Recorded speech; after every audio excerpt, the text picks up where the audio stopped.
Bismillahirrahmanirrahim.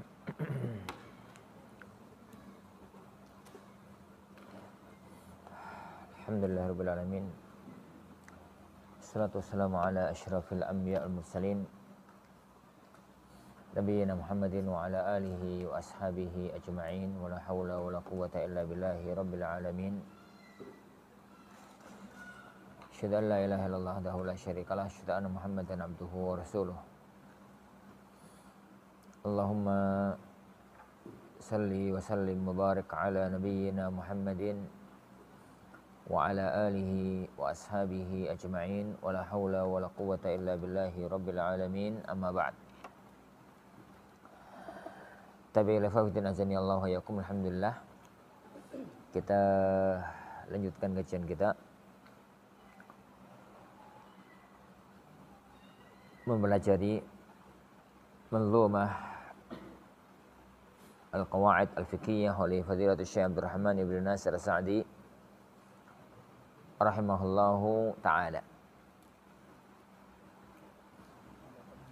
Kita sekarang pada kaidah yang ke-43.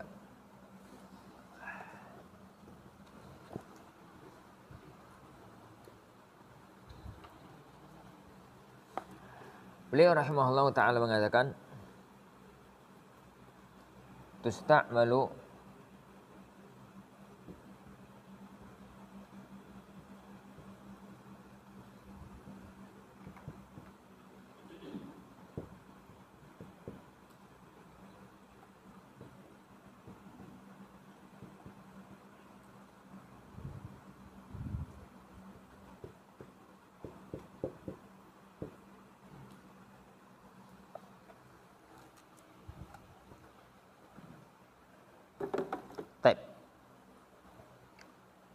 Beliau mengatakan tusta'malul qur'atu 'indal mubhami minal huquqi aw ladat tazahumi. Tusta'malul qur'ah itu dipakai. Qur'ah bahasa gampangannya undian. Undian itu dipakai indal mubham, tatkala ada sesuatu yang enggak jelas. Ada yang enggak jelas minal huquqi dari hak, au ladat tazahumi atau tatkala adanya tazahum, tatkala adanya rebutan, benturan. Tusta'malul qur'atu indal mubhami minal huquqi au ladat tazahumi. Yani qur'ah itu dipakai tatkala ada yang enggak jelas dari hak, au ladat tazahumi atau tatkala terjadi benturan, rebutan. Kaidah ini ya khawifin azanillahu wa iyyakum, itu kaidah tentang penggunaan qur'ah. Tentang penggunaan qur'ah. Yang pertama yang kita bahas, apa itu qur'ah? Apa itu yani qur'ah? Qur'ah itu bahasa gampangannya kita membahasakan dengan undian. Jadi kita membahasakan gampangan dengan undian. Yang diistilahkan oleh para ulama kita adalah alat gitu ya, atau wasilah, alat yang dipakai yakni untuk menentukan siapa yang berhak tatkala ada barang yang enggak jelas. Undian lah, terjemahkannya repot. Ini undian, lotrian. Yani Al-Qur'an itu definisi yang ada dalam Al-Qur'an. Hukum menggunakan Qur'an, beliau mengatakan tusta'malu, Qur'an itu boleh dipakai. Berarti penggunaan Qur'an itu boleh bisyuruti, apabila terpenuhi syaratnya. Apabila ini terpenuhi syaratnya. Dalil yang membolehkan penggunaan Qur'ah tersebut, dalil yang membolehkan penggunaan Qur'ah tersebut banyak. Yang pertama, kisah Nabiullah Yunus yang Allah Subhanahu wa taala ceritakan dalam Al-Qur'an. Fasahama wa kana minal mudhadhin. Beliau ikut lotrean, ikut undian, ternyata yang kena. Gitu. Ini yang dijeburkan ke laut. Cerita tentang rebutan orang-orang untuk ngeramut Maryam. Jadi, tentang rebutan orang-orang untuk ngeramut Maryam. Wa ma kunta ladaihim idh yulquna aqlamahum ayyuhum yakfulu Maryam. Wahai Muhammad, kamu itu tidak berada di tengah-tengah mereka. Tatkala mereka itu melemparkan kolam-kolam mereka, pena-pena mereka, siapa di antara mereka yang merawat, yang ngerawat, yang ngurus Maryam. Itu yang terjadi dalam kisah Nabi Allah Yunus alaihi salatu wassalam. Tatkala mereka sedang ada di lautan, kemudian terjadi badai yang dahsyat, sudah berusaha dikendalikan oleh nahkoda, kemudian ternyata kapal masih oleng, dan ini kalau tidak dilakukan tindakan antisipasi yang kuat, jadi maka akan tenggelam kapal dan mati semua. Yang ada dalam cerita itu, antisipasi bisa dilakukan adalah mengurangi beban kapal. Mengurangi beban kapal, barang-barang yang bisa dilempar di laut. Ternyata nggak bisa, masih oleng juga, maka harus mengurangi penumpang. Siapa yang dibuang ke laut, dan itu pasti akan mati dalam perhitungan manusia, maka dilakukan undian. Dilakukan lotrian, ternyata yang terpilih, yang masuk dalam lotrian itu adalah Nabiullah Yunus alaihissalatu wassalam. Itu pula yang terjadi pada kisah Ibunda Maryam. Nah, dua cerita ini itu dalam istilah usul fikih namanya syara'u man qablana. Syariat yang terjadi di kalangan umat atau nabi sebelum kita, sebelum Nabi Muhammad sallallahu alaihi wasallam. Dan dulu pernah kita bahas dalam kajian usul fikih bahwa syara'u man qablana, syariat sebelum kita itu ada dua kemungkinan atau ada tiga kemungkinan.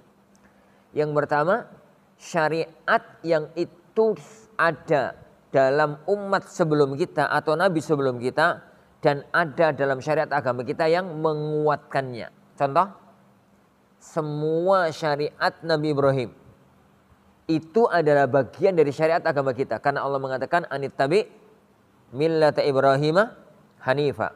Ikuti yakni agama Ibrahim yang lurus. Yakni syariat puasanya Daud yang dikatakan oleh beliau sallallahu alaihi wasallam sebaik-baik puasa-puasa Daud dan yang lainnya. Itu namanya syariat yang ada pada umat yang sebelumnya dan terdapat dalam syariat agama kita yang menguatkan. Yang kedua, syariat yang itu pernah ada, dibolehkan dalam umat yang sebelumnya, tapi ternyata ditentang oleh syariat agama kita. Dulunya terlarang, ternyata kita boleh. Dulunya boleh, ternyata kita nggak boleh. Makanya dijadikan patokan adalah syariat agama kita. Jadi dijadikan patokan adalah syariat dalam agama kita. Apa contohnya, Ikhwan? Bolehnya sujud hormat kepada manusia. Itu ada di zaman Nabi Adam, itu ada di zaman Nabi Yusuf, dan itu ada pada zaman Nabi-Nabi yang lain. Sujud kepada orang lain bukan untuk ibadah, bukan sujud untuk ibadah, tapi sujud ihtiram, sujud hormat. Itu pernah ada. Tapi kemudian dilarang dalam syariat agama kita yang mulia. Maka yang jadikan patokan adalah syariat agama kita, bukan syariat yang ada pada umat yang sebelumnya. Yang ketiga, diceritakan begitu saja tanpa komentar. Diceritakan begitu saja tanpa komentar. Dalam arti tidak ada dalil yang menguatkan sebagaimana tidak ada dalil yang menentang.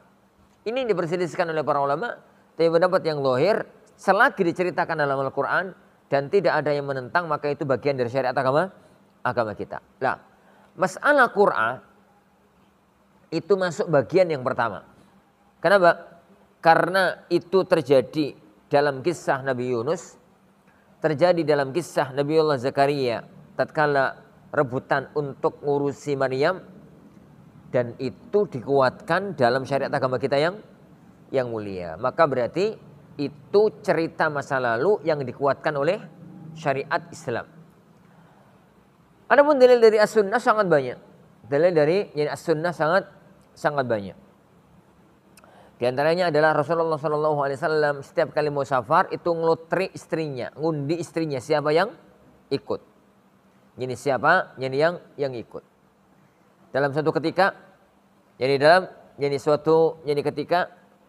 tatkala ada seseorang yang tatkala ada seseorang yang dia itu memerdekakan budaknya jelang kematian. Dan kalau ada orang berbuat sesuatu berkaitan dengan harta bendanya di detik-detik jelang kematian itu dihukumi wasiat. Dan wasiat itu hanya berlaku sepertiga.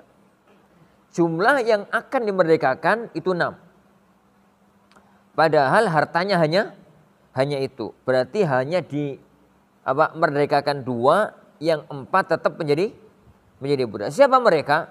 Maka digunakan undian. Digunakan undian. Dan para ulama sepakat akan hal ini. Bukan sepakat ya. Jumhur para ulama memandang bahwasanya ini adalah sesuatu yang dibolehkan apabila terpenuhi syaratnya. Jadi apabila terpenuhi syaratnya. Taib. Ini dalil yang disimpulkan oleh beliau. Tusta'malul qur'atu. Qur'ah itu boleh untuk digunakan. Dalil yang ada dalam Al-Quran, cerita Nabiullah Yunus dan cerita Nabiullah Zakaria dengan beberapa dalil yang ada dalam sunnah Rasulullah sallallahu alaihi wasallam. Yang ketiga, kapan Qur'ah itu dipakai? Qur'ah itu dipakai dalam 2 kondisi. Yang pertama indal mubham, yang kedua indat tazahum. Jadi yang pertama, indal mubham, tatkala ada yang mubham. Yang kedua, indat tazahum. Jadi al-hukuk yang bisa digunakan Qur'ah. Hukuk di sini baik itu hak yang berupa harta maupun hak yang enggak berupa harta. Kita mengatakan al-hukuk allati tusta'malu fihal Qur'ah. Jadi hak-hak yang diperbolehkan untuk kita menggunakan Qur'ah. Itu bisa berupa al-haq al-mali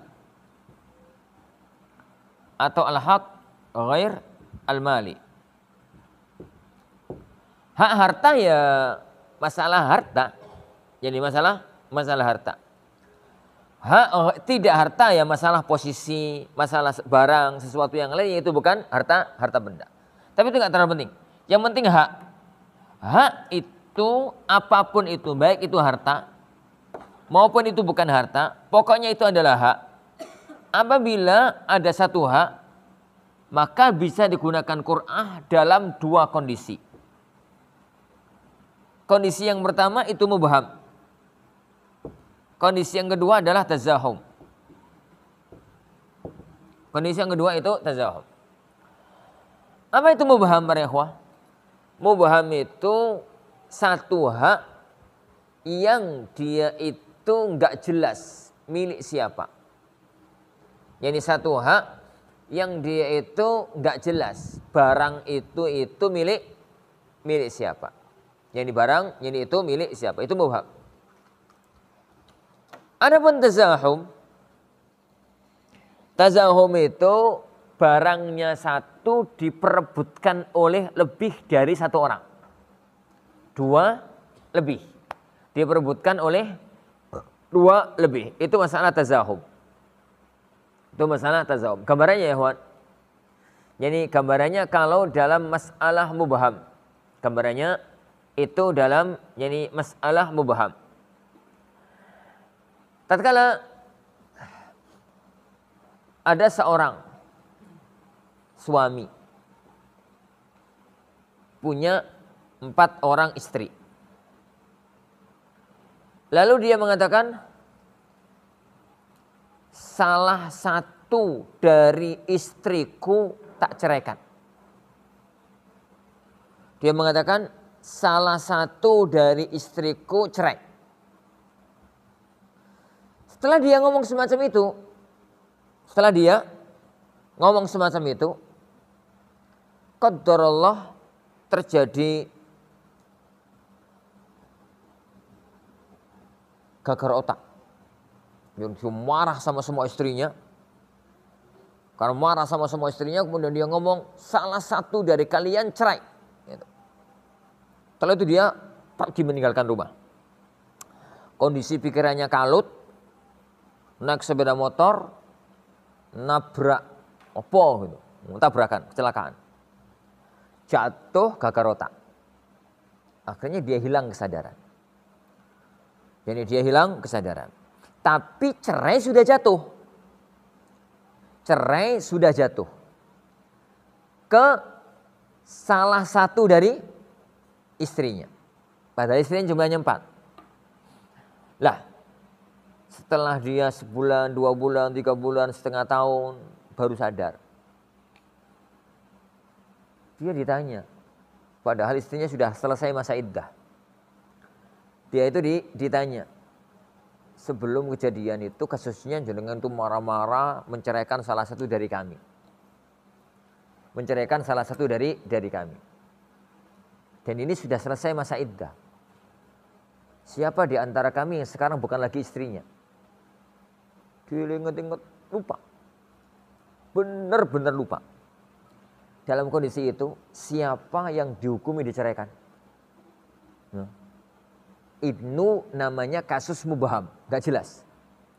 Sudah ada sesuatu yang diputuskan hukuman, tapi siapa yang dilaksanakan itu gak jelas.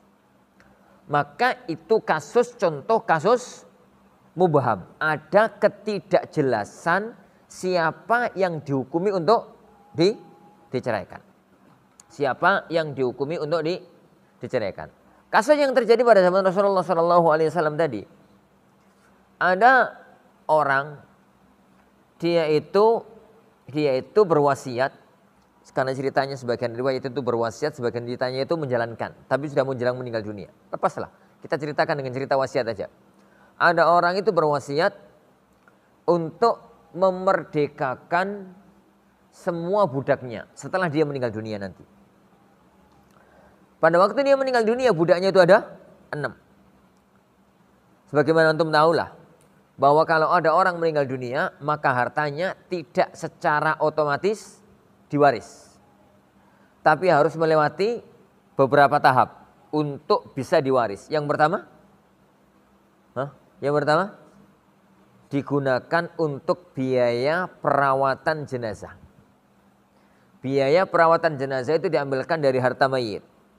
Kecuali kalau sudah ada yang biayai, semacam jadi di beberapa daerah itu kan tiap bulan itu ada iuran sinoman istilahnya orang-orang itu.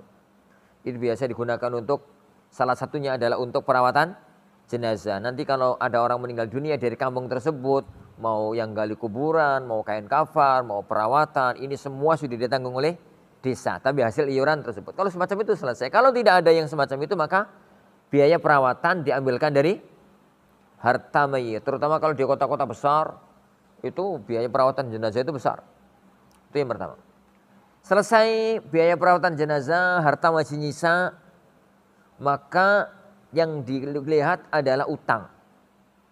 Apakah mayit punya utang yang nanti bisa dilunasi dari harta bendanya, baik utang kepada Allah maupun utang kepada manusia. Utang kepada Allah gimana kabarnya ya? Utang kepada Allah gimana kabarnya? Kewajiban harta benda yang mestinya sudah wajib dia kerjakan sampai meninggal dunia belum dia kerjakan. Sudah wajib zakat tapi gak dibayar-bayar sampai mati. Wajib bayar kafarah gak dibayar-bayar sampai mati. Maka tatkala meninggal dunia dia punya kewajiban kepada Allah yang berkaitan dengan harta benda. Namanya utang kepada Allah istilah fikihnya. Atau utang kepada manusia. Diselesaikan utangnya gitu. Alhamdulillah hartanya masih nyisa. Lalu dilihat wasiatnya. Apakah dia punya wasiat atau tidak? Kalau punya wasiat, maka dilihat wasiatnya itu lebih dari 1/3 harta atau Tidak. Kalau tidak sampai sepertiga harta dilaksanakan semua. Kalau lebih dari sepertiga harta dilakukan sepertiganya. As-sulus was-sulusu katsir. Sisanya baru diwaris. Lah, ini ada kasus-kasus.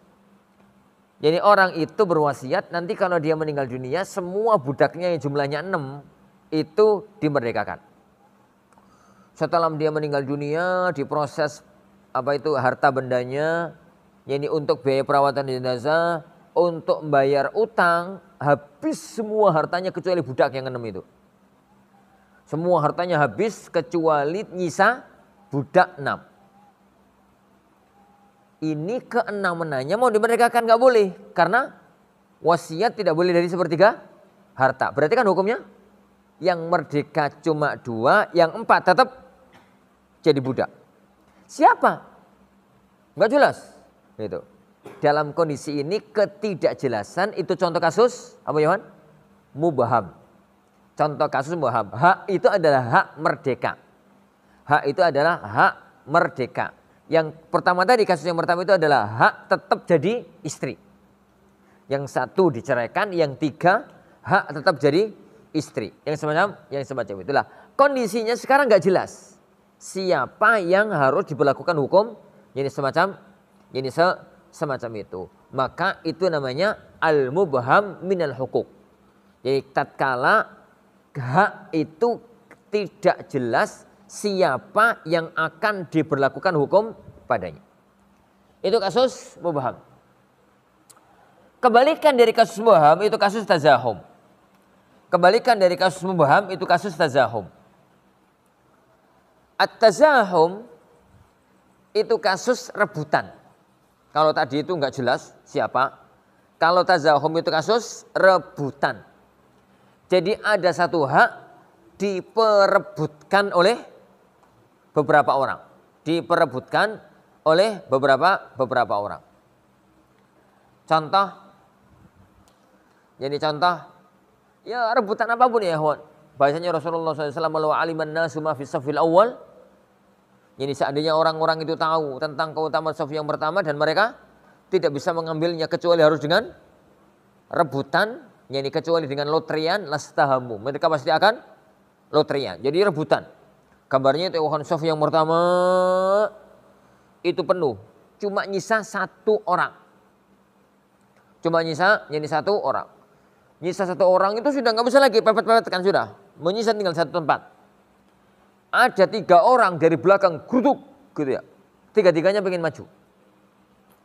3-tiganya itu pengen maju. Tempat cuma 1. Yang ngerebutkan 3 orang. Yang rebutan 3 orang. Dalam kondisi semacam itu kan hukumnya tidak boleh saling kalah. Hukumnya itu kan harus saling rebutan. Kenapa? Karena itu masalah ibadah. Dan masalah ibadah itu tidak boleh mengedepankan orang lain. Dalam kaidah fikihnya itu al-itharu. Yani fil huquqi mustahab wa fi ghairihi makruh. Mengedepankan orang lain dalam hak dunia itu dianjurkan. Tapi dalam urusan ibadah itu dibenci. Jadi mengedepankan ya kawan, jadi orang lain kalau dalam urusan ibadah itu dibenci. Kenapa? Melanggar aturan Allah fastabiqu al khairat. Jadi fastabiqul khairat, melanggar aturan Allah fasari'u ila maghfiratin min rabbikum. Jadi urusan saf depan itu urusan ibadah. Enggak boleh saling kalah, harus rebutan. Itu namanya tazahum. Ada 3 orang yang rebutan yani untuk mendapatkan saf yang pertama. Yang pertama. Itu namanya kasus tazahum. Kasus tazahum. Ada orang nemu luqatah. Ada orang nemu bayi. Ada bayi tergeletak gitu. Dalam kasus fikih namanya laqit. Nemu bayi. Kalau nemu barang itu namanya luqatah. Jadi kalau nemu bayi, nemu orang laqit gitu, nemu bayi. Nemu bayi dibawa pulang, nangis toh, dibawa pulang. Sampai di rumah kan nggak ngerti bayi siapa. Diumumkan atau mungkin diserahkan ke Dinsos. Dinas sosial, kemudian sama dinas sosial diumumkan barang siapa yang kehilangan bayi. Ternyata yang lapor kehilangan bayi 3 orang. Ini kasus aneh. Yang lapor kalau dia kehilangan bayi 3 orang. Mereka rebutan ngerebut bayi tersebut. Itu namanya kasus tazahum. Itu namanya kasus tazahum. Jadi kalau kasus mubham itu adalah barang itu nggak ada yang mau, tapi harus ada yang diberikan. Dicerai nggak ada yang mau, tapi kan harus ada yang diberikan. Jadi apa ya? Yang nggak dimerdekakan juga nggak mau, nggak ada yang mau, tapi harus diberikan dan nggak ada yang rebutan. Dalam kondisi semacam itu ini namanya kasus mubham. Lah kasus tazahum itu barangnya satu diperebutkan oleh lebih dari dua orang. Nah, beliau mengatakan di sini tusta'malul qur'atu indal mubham au ladat tazahum. Qur'ah itu digunakan dalam 2 kondisi, tatkala mubham, tatkala tazahum. Kedua-duanya ini bisa digunakan Qur'ah dengan 2 syarat. Yani bisyartain. Syarat yang pertama, ya ikhwan, adam qabul al-qismah. Barang yang diperebutkan itu nggak bisa dibagi. Jadi barang yang diperebutkan itu tidak bisa dibagi. Kalau barang yang diperebutkan itu bisa dibagi, maka selesai masalah, dibagi selesai.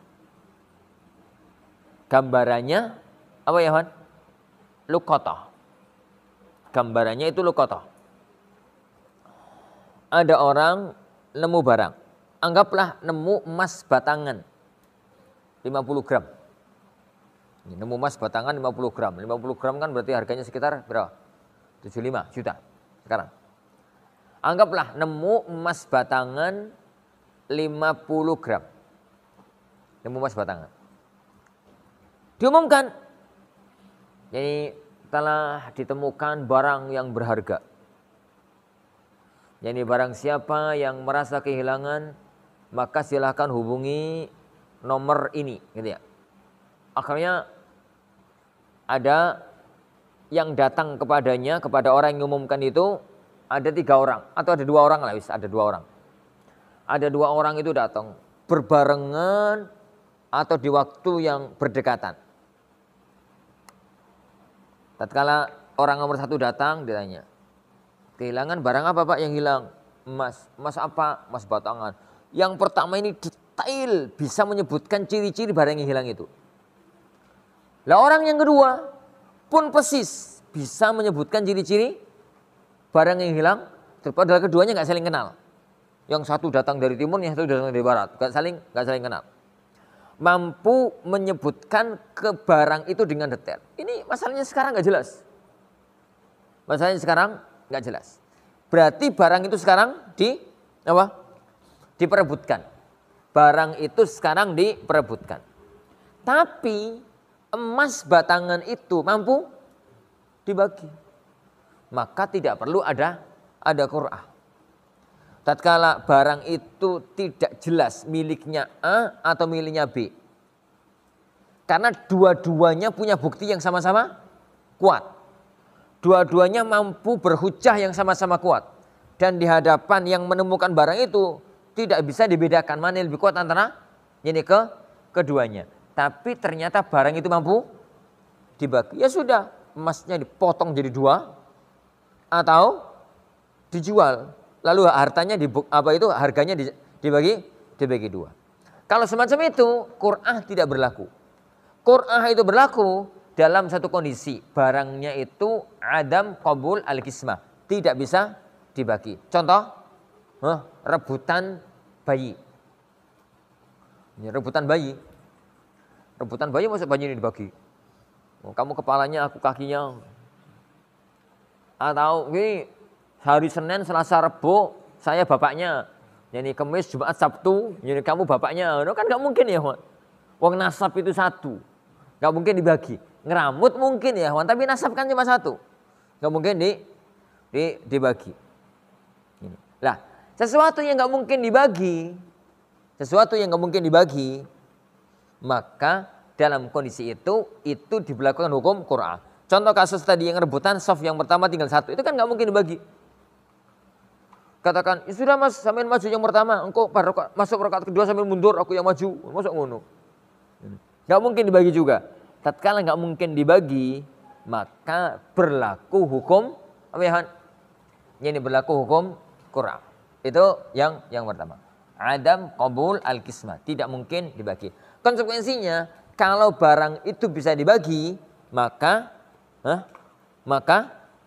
ini tidak berlaku hukum qismah, tidak berlaku hukum qur'ah. Yang kedua ya kawan. Yang kedua, adam at-tarjih. Dalam istilah sebagian para ulama, adam tamyiz.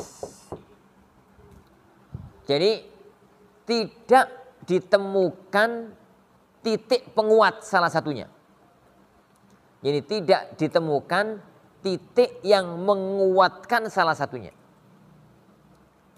Adapun kalau ditemukan titik yang menguatkan salah satunya, maka qur'ah tidak diberlakukan.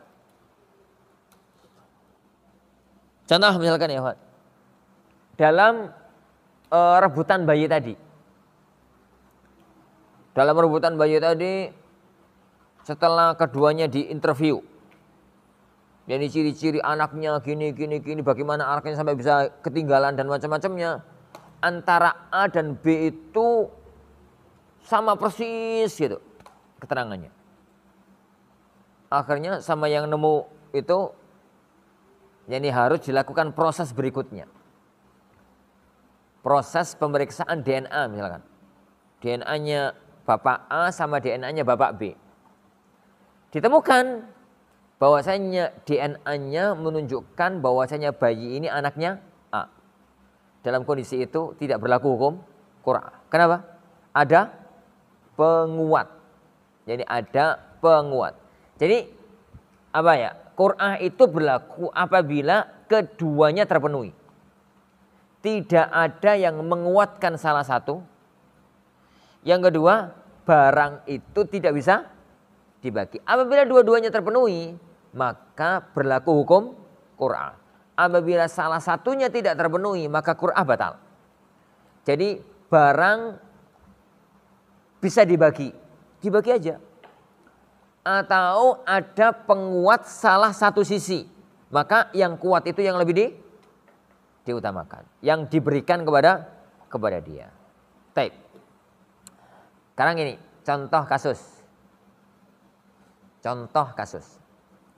Kalau ada imam masjid wafat, sekarang diperlukan untuk mencari imam baru di masjid tersebut. Jadi imam baru. Banyak orang yang pengen. Jadi banyak orang yang kepingin. Mengerucut akhirnya kepada yang lainnya itu tersingkirkan. Mengerucut kepada 2 orang.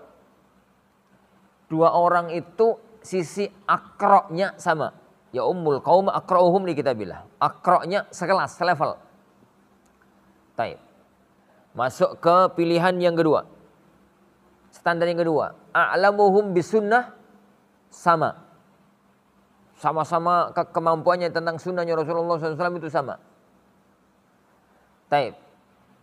Yang ketiga, aqdamuhum hijratan, kalau masih ada hijrah zaman dulu. Ternyata hijrahnya bareng. Jadi budale bareng, nyampe bareng. Hijrahnya itu bareng. Taib. Dalam riwayat yang lain, kalau sudah begitu, yang paling duluan masuk Islam. Ternyata bareng juga. Masuk Islamnya bareng. Taib, lihat umurnya. Lah kok qadarullah lahir di hari yang sama? Kok qadarullah lahir di hari yang sama? Itu cerita ya rada gak masuk akal iki. Tapi ora apa-apa lah, cerita aja kok. Jadi keduanya lahir di hari yang sama. Berarti sudah selesai, sudah. Kan terakhir itu kan aqdamuhum sinnan. Yang paling tua umurnya. Sekarang sudah tidak bisa dilakukan apa-apa lagi. Maka berarti terpenuhi syarat yang kedua, yaitu adam tamyiz, adamu tarjih, tidak ada sisi penguat. Tidak ada jadi sisi penguat. Pokoknya tidak ada sisi yang menguatkan. Apakah diberlakukan hukum Qur'ah atau tidak? Kita lihat. Yang diperebutkan itu kan imamah. Imamatus shalah. Yang diperebutkan itu imamatus shalah. Apakah terpenuhi syarat yang pertama atau tidak? Adam qabul al-qismah. Adam qabul al-qismah. Kita katakan ya, dalam syaratul imamah ada dua kondisi. Kalau yang diperebutkan itu satu sholat. Kerombongan bis mau sholat. Sholatnya satu ya. Mereka ada yang rebutan jadi imam. Yang diperebutkan itu satu sholat. Maka mau nggak mau pakai Qur'an. Karena satu sholat nggak mungkin kemudian gantian. Ini satu sholat kemudian awalnya jadi imam, jadi makmum, jadi makmum, jadi imam. Itu kan nggak boleh ya kawan. Kecuali satu kondisi. Imamnya uzur. Maka boleh dia itu mundur jadi makmum. Makmum jadi imam. Contohnya kawan. Bagaimana contohnya? Ada imam. Itu pas ngimami. Baru sampai iyyaka na'budu wa iyyaka nasta'in kelelekan laler. Kelelekan laler, mau kelelekan nyamuk ngono ya. Watuk kura barbar. Arepe minum, batal to salatnya. Akhirnya gak iso neruskan. Jadi apa itu tenggorokannya itu tercekat, gak iso neruskan jadi imam. Dalam kondisi apa yang dilakukan ya, Wan? Imamnya mundur. Imamnya bergerak mundur.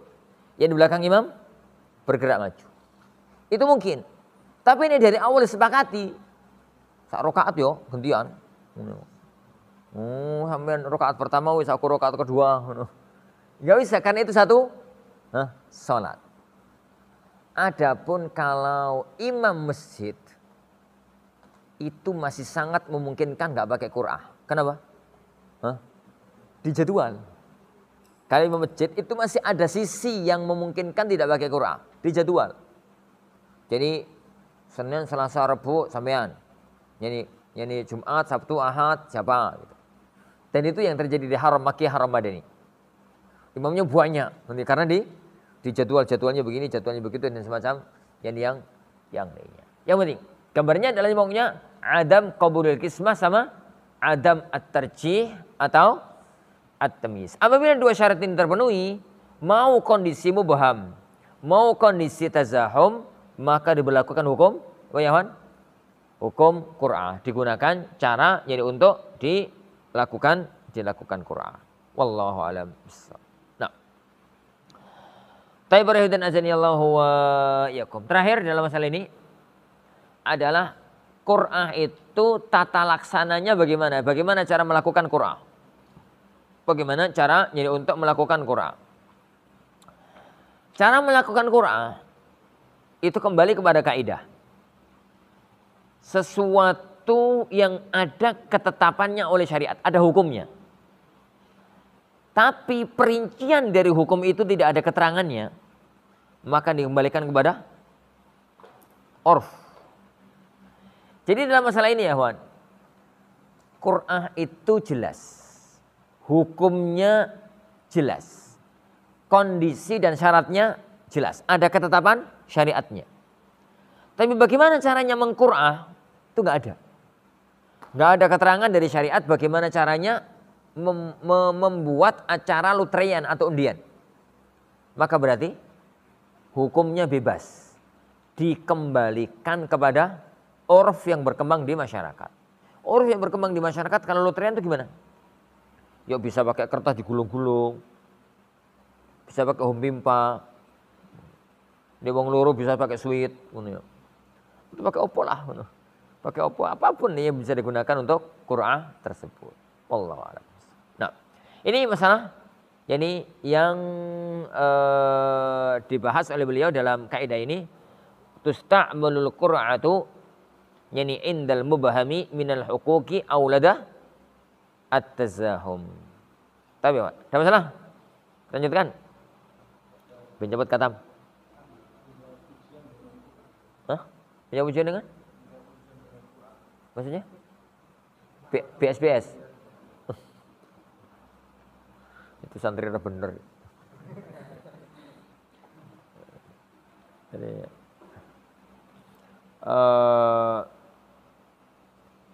apa ya Wan? Jadi talib ilmu ya Wan, antum serius ya Wan dalam belajar ya. Yani karena antum akan menghadapi umat masa yang akan datang. Yani masa yang akan datang. Kondisi yang akan antum hadapi bukan kondisi yang kami hadapi. Dan itu yang sering anak ulang-ulang di majelis, mau di sini, mau di Al-Furqan, mau di yang lain. Seorang talib ilmu itu bukan orang awamul muslimin. Bukan orang awam. Kalau orang awam itu cukup belajar ngerti matang. Ngerti matang, mereka ngerti nih ngamal. Kalau seorang talib ilmu itu belajarnya bisa ngeracik. Ini bisa ngeracik. Kenapa? Karena kalau ngerti matang, ya kalau antum masih di sini, masih bareng dengan asatidz. Kalau sudah pulang, di sana itu kondisinya mentahan. Butuh kita yang ngeracik. Ini butuh, jadi kita yang ngeracik. Dan itu pentingnya memahami jadi kaidah-kaidah syar'i dan ilmu-ilmu alatnya. Sebagaimana Anda katakan dalam pertemuan yang kemarin. Ala kulin. Adapun masalah Quran tadi, Quran jawab soal itu jelas gak ada kaitannya dengan masalah kita. Nah, kita lanjutkan. Kaidah yang berikutnya ya kawan. Kaidah yang berikutnya, wa in tasawal amalan ijtama'a wa fu'ila ihdahuma fastami'a. Wa in tasawal amalani, apabila ada dua amal yang sama, maka ijtama'a, yani dan kedua, yani idza tasawal amalani, apabila ada dua amal yang sama, ijtama'a, yang keduanya itu menyatu. Wa fu'ila ihdahuma, dan dikerjakan salah satu dari, yani keduanya, maka itu sudah mencukupi. Fastami'a, maka dengarkan. Ini masalah panjang sekali ya kawan. Ini dalam ilmu fikih dikenal dengan istilah tadakhul al-ibadat. Atau dalam kajian-kajian fikih sering diistilahkan dengan masalah at-tadakhul. Sering diistilahkan dengan masalah at-tadakhul.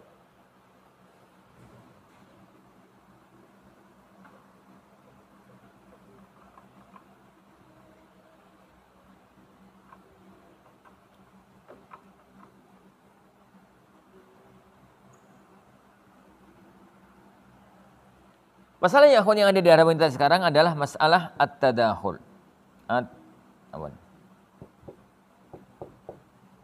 Begitu para ulama mengistilahkan, atau sebagian para ulama menggunakan istilah tadakhul al-ibad. Apa itu masalah tadakhul al-ibadat? Masalah tadakhul al-ibadat itu satu masalah. Apabila ada dua ibadah atau lebih. Apabila ada dua ibadah. Ini apabila ada al-ibadatan. Itu yang pertama. Ibadatan ini ada at-tasawi. At-tasawi bainahuma. Ada tasawi bainahuma. Ada dua ibadah itu ada kesamaan. Kesamaan apa? Ya kesamaan caranya, kesamaan waktunya, kesamaan bentuknya. Jadi kesamaan misalkan al-kaifiyah. Caranya pengerjakannya itu sama. Kesamaan waktu. Jadi kesamaan waktu. Atau pokoknya samalah. Caranya sama, bentuknya sama, waktunya sama, modelnya sama gitu. At-tasawi bainahuma. Tasami yani bainahuma. Yang ketiga ya ikhwan. Yang ketiga.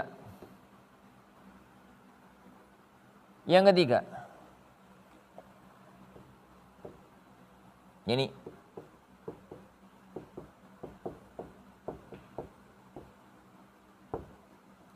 yang ketiga, al-kifayah bi ahadihima. Dengan ngerjakan yang satu, satu, yang satunya sebenarnya sudah tercover, gitu kalau bahasa kita. Dengan ngerjakan yang satu, yang satunya sudah tercover. Gambarnya ya Ikhwan. Kalau ada orang mau sholat zuhur, wudhu terakhir itu subuh. Wudhu paling terakhir itu subuh. Mau sholat zuhur, itu hadasnya bau banyak. Yuk ngentut ping telu, yuk pipis, yuk BAB, yuk mangan onto, macam-macam pokoknya. Ngono kali 5 hadas. 5 hadas. Itu secara hukum asal kan? Ngentut, wudu, pipis, wudu, BAB, wudu, makan daging unta, wudu. Tapi dengan ngerjakan satu, ini digunakan yang pertama ya iso digunakan untuk menghilangkan hadas pipis ya iso, digunakan untuk menghilangkan hadas apa? Ngentut ya iso digunakan untuk menghilangkan hadas, BAB ya iso digunakan untuk menghilangkan hadas, itu namanya kifayah. Satu perbuatan ini mau dipakai sana, mau dipakai sini, mau dipakai sini, mau dipakai sini itu bisa. Ini itu bisa. Nah, yang keempat, ahaduhuma laisa taba'an lil akhar. Jadi salah satunya itu bukan ikut yang lain. Jadi ibadah itu kan ada ibadah pokok, ada ibadah pengikut. Ibadah pokok nih sholat itu ya 5 waktu itu ibadah pokok. Ibadah pengikut rawatibnya. Maka dinamakan dengan qobliyah karena dilakukan sebelum sholat fardu. Dinamakan dengan ba'diyah karena dilakukan setelah sholat fardu. Seandainya sholat fardunya gugur, qobliyah ba'diyahnya gugur juga. Seandainya sholat fardunya gak dikerjakan, mek ngerjakan qobliyah ba'diyahnya toh, itu kan rada edan. Kenapa? Karena itu cuma tabak, cuma ngikut. Cuma. Jadi salah satunya itu bukan ikut yang lain. Laisa taba'an. Yang kelima syarat ini anak ngikuti Ibnu Rajab. Ini syarat yang paling kondang di fikih Hanabilah dan sebagian fikih-fikih yang lain. Jadi laisa ahaduhuma qada'an. Salah satu dari keduanya itu bukan dilakukan untuk mengqadha sebuah ibadah yang lain. Qadha ya qadha puasa, qadha salat gitu. Lah, apabila terpenuhi kelima syarat ini, maka masuklah kaidah tadakhul.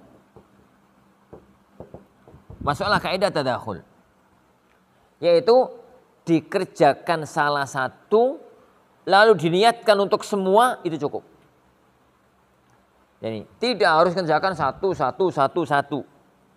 Tapi kalau dia itu ngerjakan salah satu, berlaku untuk semuanya biniyah. Ngerti ucapan saya? Dengan niat. Dengan niat. Ini. Itu namanya tadakhul. Gambaran kasusnya itu bagaimana? Gambaran kasusnya ya Ikhwan. Kalau ada orang hari Jumat, dia itu hadas besar, yang itu mengharuskan mandi, dan mau Jumatan, yang itu disyariatkan untuk mandi. Dia sekarang ada 2 ibadah di depan dia. Satu, menghilangkan hadas besar, yani karena junub. Yang satu, mandi mau Jumatan. Ini ada 2 ibadah. Pertama ada 2 ibadah. Yang kedua, tata caranya sama. Carane mandi Jumat sama mandi junub kan sama. Waktu mandi Jumat, waktu mandi junub ya sama. Dalam kondisi orang tadi pokoknya sebelum Jumatan. Waktunya sama. Taib. salah satu dari keduanya nggak ikut yang lain. Mandi Jumat nggak ikut junub, junub nggak ikut Jumat. Dan salah satunya bukan qadha. Terus yang ketiga ini ya kawan, mandi satu itu dikatakan mandi Jumat, ya bisa. Dikatakan mandi junub, ya bisa.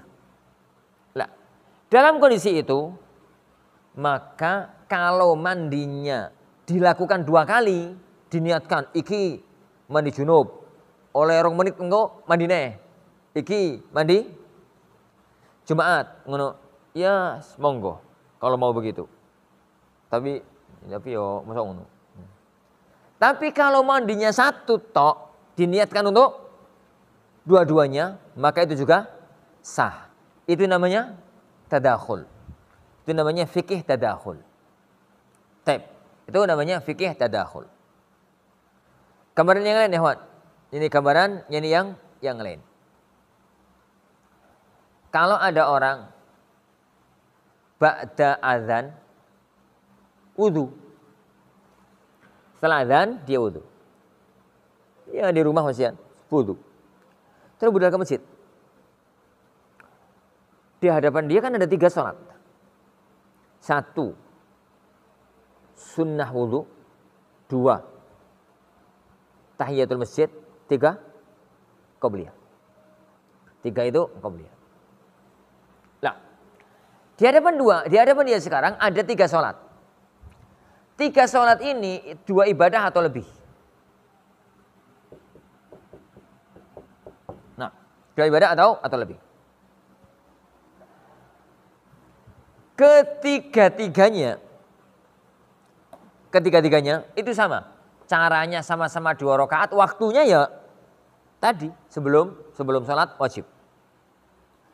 Caranya sama, waktunya sama. Al-kifayah bi ahadihima. Kalau ada orang itu sholat 2 rakaat, ini sholat apa? Sholat sunnah wudu toh? Bisa. Tahiyatul masjid? Bisa. Qabliyah? Ya bisa. Jadi 2 sholat itu dikatakan tahiyatul masjid bisa, dikatakan qabliyah bisa, dikatakan sunnah wudu bisa. Itu namanya kifayah bi ahadihima. Yang keempat, 3 sholat itu kan nggak terkait, bukan ikut. Yang kelima, 3 sholat itu bukan qadha. Maka kalau orang itu mau ngerjakan 3 sholat beruntun, maka silahkan. 3 sholat beruntun. Masuk pertama kali apa? Tahiyatul masjid otomatis. Terus bangun lagi sholat sunnah wudu. Bangun lagi sholat qabliyah. Niatnya 1, 1, 1. 1, 1, 1. Lah, kalau ngerjakan 1 rakaat ke 1 rakaat. 1 sholat, 2 rakaat, diniatkan ketiganya, maka itu sah dan itu yang namanya tadakhul. Itu yang namanya tadakhul. Baik. Apabila salah satu dari syarat ini tidak terpenuhi, maka tadakhul gugur. Contoh ya, Wan. Antara sholat Id dengan sholat duha. Ini kasus sering berulang. Ustaz,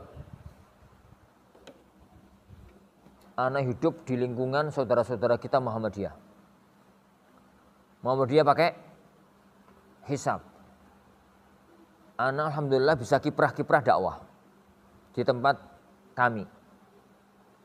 Tapi ini kondisi sekarang, kalau saya nggak ikut sholat bersama mereka, anak didepak dari masjid, nggak bisa lagi ngaji, nggak bisa lagi ngajar, dan maslahat umat hilang.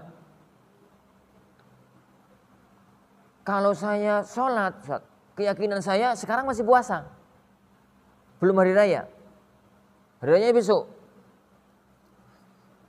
Apa boleh anak ke masjid, anak ke lapangan, ikut sholat tapi niatnya sholat duha? Anak katakan, ya akhi, mana ada sholat duha 7 takbir sama 5 takbir. Apa ono ceritanya sholat duha itu? Jadi 7 rakaat pertama itu 7 takbir tambahan ziyadat, jadi sama 5 takbir rakaat yang kedua. Dalam kondisi itu tidak bisa diberlakukan hukum tadakhul. Kenapa? Karena modelnya beda. Cara ibadahnya itu dua yang berbeda. Cara ibadahnya itu ini dua yang berbeda. Ini. Nah,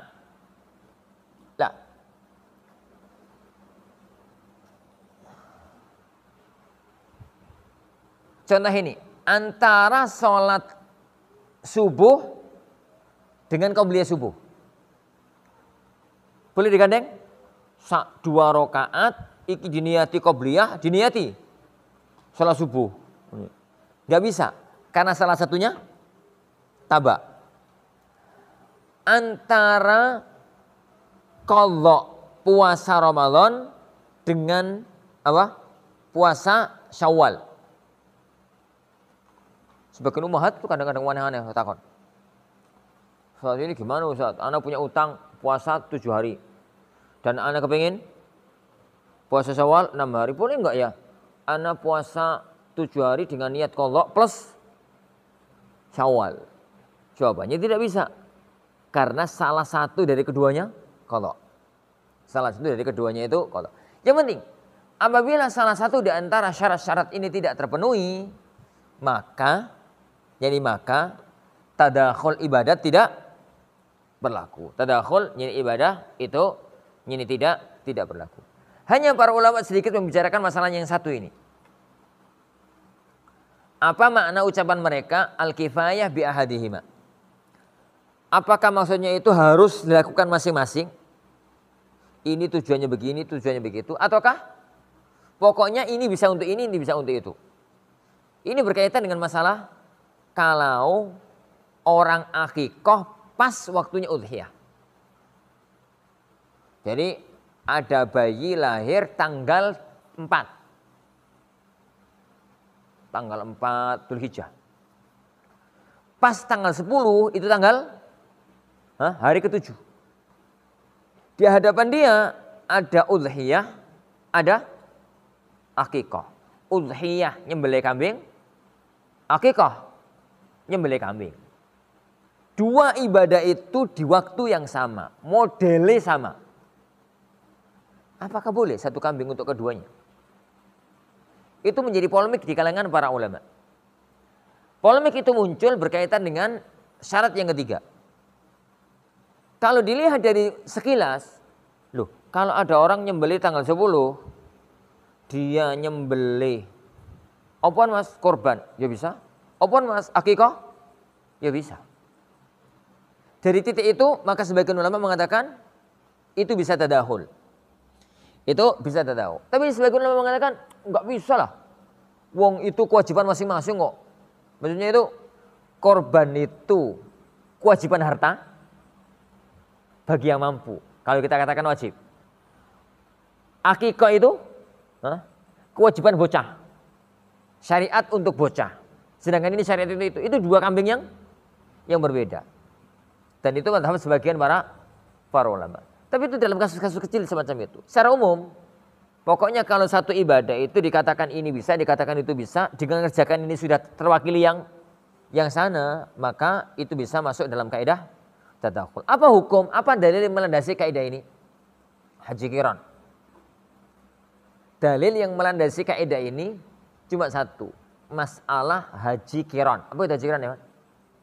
Haji sama umrah dirapel jadi satu. Maka sa'i umrah bisa menjadi sa'i haji. Sa'i haji bisa menjadi sa'i umrah. Ini. Dengan itu maka ulama mengatakan berarti boleh untuk menggabungkan antara ini dua niat dalam satu ibadah. Wallahu a'lam. Nah, tapi Iwan, ada yang dibicarakan? Taib. Insyaallah subhanahu wa ta'ala kita lanjutkan pada pertemuan yang akan datang bi'idzni rabbina tabaraka wa ta'ala. Kita akhiri majelis. Nah. Ya.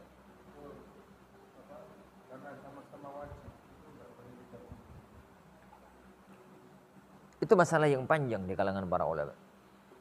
Bagi yang mengatakan bahwasanya mandi Jumat itu sunnah dan itu mazhab jumhur, selesai masalah, gak terlalu rumit. Tapi bagi yang mengatakan sama-sama wajib,